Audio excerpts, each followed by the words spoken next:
Un cabinet sur deux, soit 50% des cabinets de conseil financier ferment au bout de 24 mois et dans cette vidéo, je vais t'expliquer pourquoi. Bon, attention, que l'on soit clair, ce n'est pas parce qu'ils connaissent pas la fiscalité ou les produits financiers. Ce n'est pas non plus une question de technique, c'est surtout une question de développement. Bienvenue à toi dans cette nouvelle vidéo CGP NextGen. Aujourd'hui, c'est un plaisir encore une fois de tourner cette vidéo qui est pour moi une des plus importantes de la chaîne, parce qu'il y aura énormément de valeur. Donc, je te conseille, toi, conseiller financier, si tu es CGP, CIF, courtier ou autre, écoute bien cette vidéo. En fait, il y a énormément de problèmes autour du métier de conseiller financier. Déjà, un des premiers problèmes autour du développement du métier de conseiller financier, ça va être la solitude du conseiller en gestion de patrimoine, la solitude du conseiller financier. En fait, la plupart des conseillers financiers sont seuls face à leur développement. Ceux qui viennent, par exemple, de la reconversion sont totalement passionnés par le métier. C'est pour ça qu'il y a une reconversion, c'est le cas de le dire. Ils adorent le métier, ils aiment accompagner et ils aiment tout ce qui est en lien avec la finance, bien évidemment, c'est logique. Mais en fait, le problème chez eux, c'est notamment la méthode de croissance. Il n'y a aucune méthode de croissance. Leur premier cercle, ça va être tout ce qui va être les relations internes, donc ce qui va être la famille, ça va être aussi les amis ou les copains des copains. Donc on va dire que le réseau est vite épuisé. Et en plus de ça, il y en a certains qui n'osent même pas demander des recommandations auprès de leurs proches. Donc le résultat avec ça, c'est qu'ils tournent vite en rond et ils s'essoufflent et finissent littéralement par ne plus avancer. Mais surtout aussi perdre confiance en eux, perdre cette flamme en lien avec le métier. Maintenant, j'ai envie de parler des réseaux et des groupements. Je pense que tu l'as vu, ou toi qui auras cette vidéo, tu es peut-être dans un réseau ou un groupement. Beaucoup rejoignent des réseaux, pensant être épaulés, mais la réalité est totalement différente. Je ne vais pas citer de nom dans cette vidéo, ce n'est pas l'objectif, mais il y a beaucoup de conseillers financiers qui ne se sentent pas du tout épaulés par leur groupement, par leur réseau. Et donc beaucoup de structures laissent les conseillers en fait livrés à eux-mêmes. On l'a remarqué avec Florent dans l'accompagnement CGP NextGen, on a eu plus d'une centaine de rendez-vous avec des conseillers venant de réseaux et je pense que c'est la problématique de 70% des conseillers dans les réseaux. En fait, le discours qu'on leur sert dans les réseaux, ça peut être « va sur le terrain, demande la recommandation ».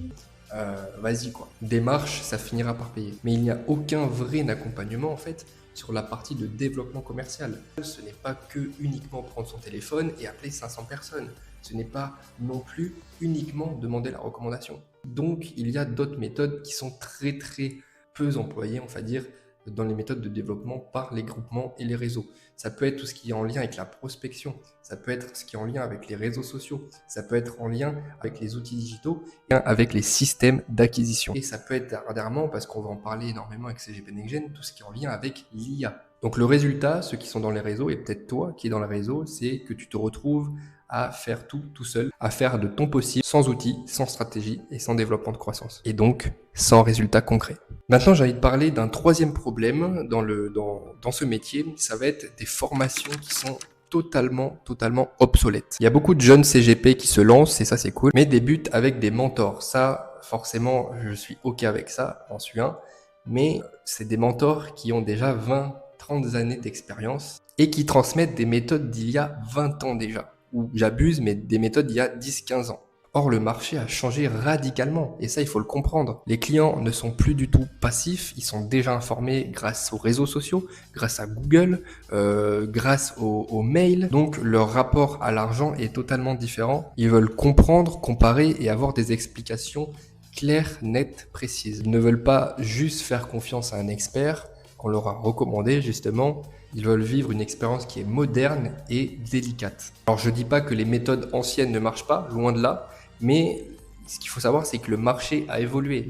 Et toi, si tu n'évolues pas avec lui, tu deviens obsolète aussi en fait, même avec la meilleure expertise technique. Donc, entre la solitude, l'absence d'accompagnement et des formations obsolètes, le conseil financier, le CGP, le CIF, le courtier, déjà part avec 2-3 boulets au pied. Et donc, ce n'est pas étonnant qu'un cabinet sur deux ferme au bout des 24 mois.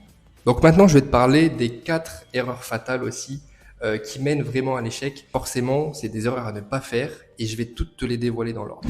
Donc, on va changer d'ambiance un petit peu comme tu peux le voir. L'erreur, pour moi, numéro 1, forcément, ça va être de négliger sa visibilité, mais aussi négliger sa notoriété. Il y a beaucoup de conseillers financiers qui me disent que pour eux, la visibilité, c'est qu'une question d'image. C'est-à-dire être le plus beau, le plus fort, le plus grand, le meilleur, avoir la plus belle carte de visite, mais c'est pas du tout ça. En fait, la visibilité, il faut que tu le vois comme du business pur. Et si tu la négliges, tu passes à côté déjà de 3 leviers qui sont énormes selon moi. Le premier, ça va être l'opportunité client. Si personne ne te voit, personne viendra vers toi. Aujourd'hui, on va être clair, il y a une personne lambda choisit son CGP un petit peu comme s'il choisit son restaurant, c'est-à-dire celui qui aura la meilleure carte et celui qui va générer beaucoup plus de confiance. Il va regarder cette vitrine. Cette vitrine-là, ça va être les réseaux sociaux, les outils digitaux en général. Ça va être les réseaux sociaux. LinkedIn, Instagram, Facebook, ça peut être aussi une newsletter. Un conseiller invisible, c'est comme une boutique vide. Et un conseiller invisible, c'est comme une boutique sans enseigne. Résultat, tu n'existes pas du tout dans la tête de tes prospects, même si techniquement, on le sait, tu es excellent. Le point 2, ça va être les partenariats stratégiques. En fait, la visibilité aussi ne sert pas qu'à l'acquisition directe de nouveaux clients. Elle ouvre des portes indirectes. Tout ce qui va être notaire, expert comptable, agent IMO, tous ceux là veulent en fait collaborer avec des CGP qui sont visibles, mais aussi crédibles. Et pourquoi je dis ça? Parce que eux aussi veulent s'associer à une image, à une personne qui dégage de l'autorité, qui attire du monde et qui aussi du coup fait sérieux. Pour résumer, sur ce point, sans visibilité, tu rates littéralement des opportunités qui peuvent générer des dizaines et des dizaines de clients en supplémentaire par semaine. Et enfin, il y aura l'autorité et la notoriété locale. Être visible, ce n'est pas seulement devenir une star d'Instagram, ce n'est pas de finir dans le top 10 des influenceurs finance de LinkedIn, c'est pas ça. C'est devenir un réflexe local, ce que j'appelle le réflexe local. Je vais t'expliquer. Le conseil qu'on recommande, dès qu'on parle d'investissement, d'impôts, de fiscalité, on pense directement à toi. Quand quelqu'un tape ton nom ou CGP plus ta ville, il doit tomber absolument sur toi, pas sur un concurrent, parce que ça c'est pas bon pour toi forcément. Donc il faut être le meilleur. Il faut avoir cet état d'esprit déjà de vainqueur déjà. Cette autorité-là, tu la construis par de la présence régulière et pas un coup de pub unique. Donc les bons outils pour générer de la visibilité, tu as, comme je te l'ai dit, des réseaux sociaux comme LinkedIn, Instagram, Facebook. Donc là, je te les ai dit dans l'ordre pour un conseil financier. Mais tu as aussi tout ce qui va être newsletter, tout ce qui va être landing page, simple, pas besoin de site internet. Car attention, le site internet ne sert à rien au début. Je m'explique. Pour moi, si tu es seul avec moins de 2-3 ans d'expérience, un site ne t'apportera rien. On l'a vu avec une centaine, encore une fois, de conseillers financiers. Ça leur apporte aucune visite et aucun lead. Pour moi, tu crées ton site quand tu as déjà une base solide, une base de clients, de la notoriété et une équipe. Avant ça, il faut que tu te concentres sur les outils qui créent réellement du trafic et des conversions, bien évidemment. Donc, ta visibilité, pour conclure, ce n'est pas uniquement du marketing, ce n'est pas pour faire joli, c'est entre guillemets ton assurance vie business.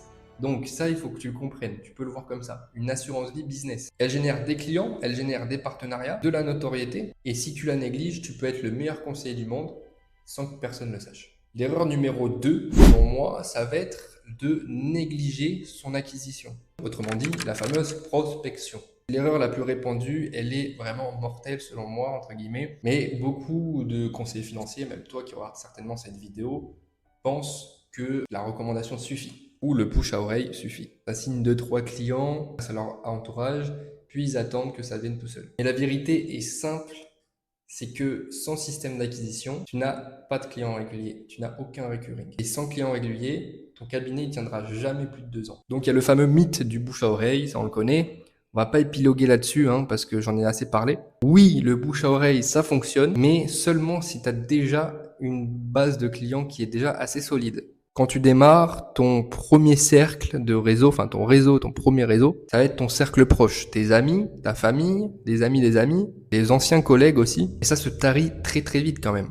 Après 6 mois, tu n'as plus de nouveaux noms et là, tu commences littéralement à stagner. Résultat, le business se grippe, littéralement. Et tu finis dans les 50% qui ferment au bout des 2 ans. Pareil pour la prospection, tout ce qui va être prospection, régularité par coup d'éclat, c'est ce que j'appelle comme ça. La prospection, ça se joue pas en mode coup d'état, on va dire. Je m'explique avant de dire ça.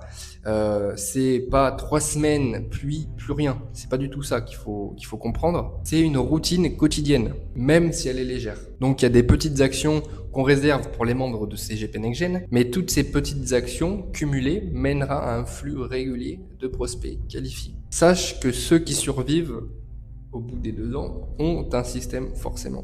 Si tu ne prospectes pas, que tu te dis je vais attendre que ça vienne tout seul, spoiler, ça ne vient pas déjà.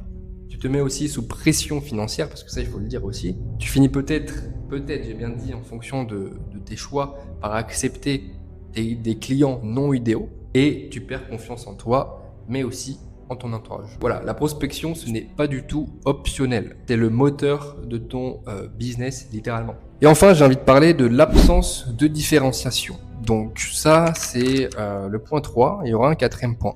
Mais beaucoup de CGP se présentent tous de la même façon. Ça, on le voit, tu peux le voir sur les réseaux sociaux, notamment sur LinkedIn, c'est tous les mêmes profils. Je fais du patrimoine, de l'épargne, etc. Ça, on connaît la chanson, j'ai envie de dire. Résultat, aux yeux de tous les prospects, aux yeux des chefs d'entreprise, vous êtes tous les mêmes. Tu es le même que 10 autres conseils financiers. Et ça, c'est pas l'objectif dans le business. Donc, pour sortir du lot, tu dois absolument travailler ton positionnement. Ta cible, qui tu vas aider, on va dire précisément, même si ça peut être tout le monde, ton message, aussi ta promesse. Tu dois être identifiable. Tu dois pas être un CGP parmi tant d'autres. Tu es le conseiller qu'on retient en tête. Sans différenciation, sache que tu es invisible, mais avec une promesse qui est claire, tu deviens une sorte d'évidence au final. Et enfin, le 4e point, ça va être le point de régularité. Beaucoup de CGP commencent fort. Ils publient, ils prospectent, ils relancent aussi. Et au bout de quelques jours, même quelques semaines, tout s'arrête.